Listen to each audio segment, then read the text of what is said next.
Today I'd like to talk about creating an effective positioning strategy. Right now, when we find ourselves in times of great uncertainty, the most important thing to do is to really understand what your business does and what problems it solves.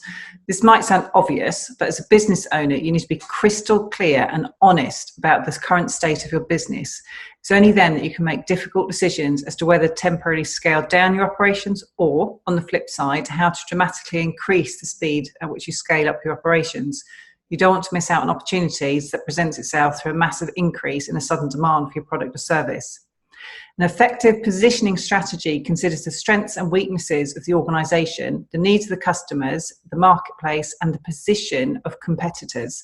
The purpose of positioning strategy is that it allows a company to spotlight specific areas where they can outshine and beat their competition.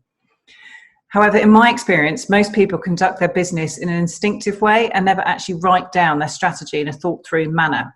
So if you can document your strategic position in a useful way, it will provide you with a foundation to analyse and access potential adaptations. And this process is not static, so you can refine your plans as all the market conditions may change.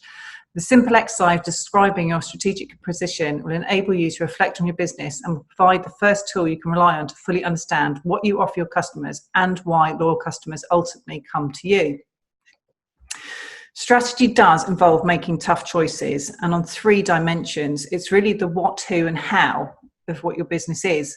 And if you fail to make clear and explicit choices, we end up serving the wrong customers. We can lose competitive advantage and also have suboptimal operations.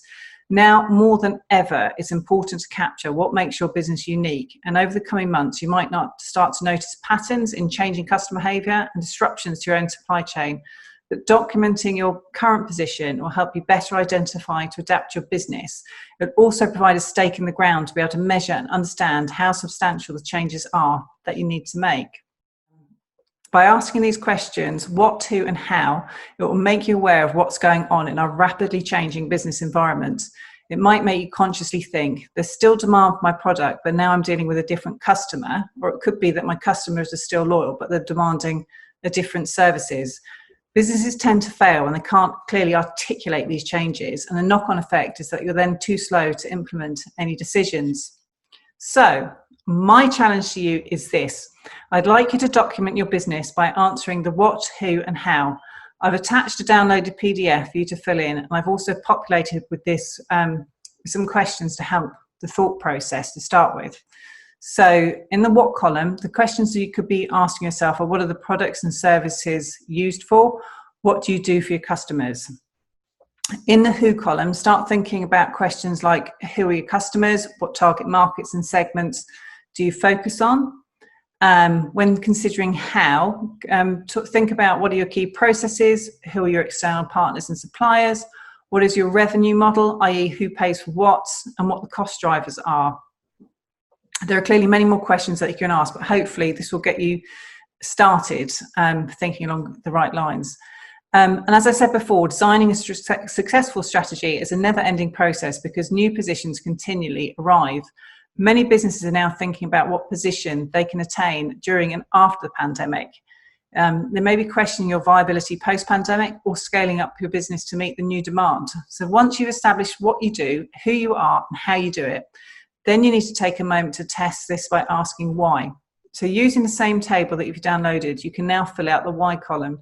Questions to consider there are, why do customers buy from me, and how do you define your value proposition? Now you can start using this analysis to help you identify any vulnerabilities in your position. So as we start coming out of lockdown, I'd like to start reflecting on some of these questions as well. So, for example, could you shut down your business, shut down your operations and reopen unchanged after the pandemic? Probably not, but maybe. Could you emerge from the pandemic as a market leader? That would be good. Could your business survive if the government extends the lockdown for, say, another 3 months? Ouch. Can you continue to solve customer problems if they only shop online? That's a big question. Hopefully you'll find this exercise useful. Personally, I find it easier to do with other team members, as what I often find is different people bring different viewpoints, and I often find solutions which I would never have got to on my own. Anyway, I hope that's a great help, and I shall see you next week.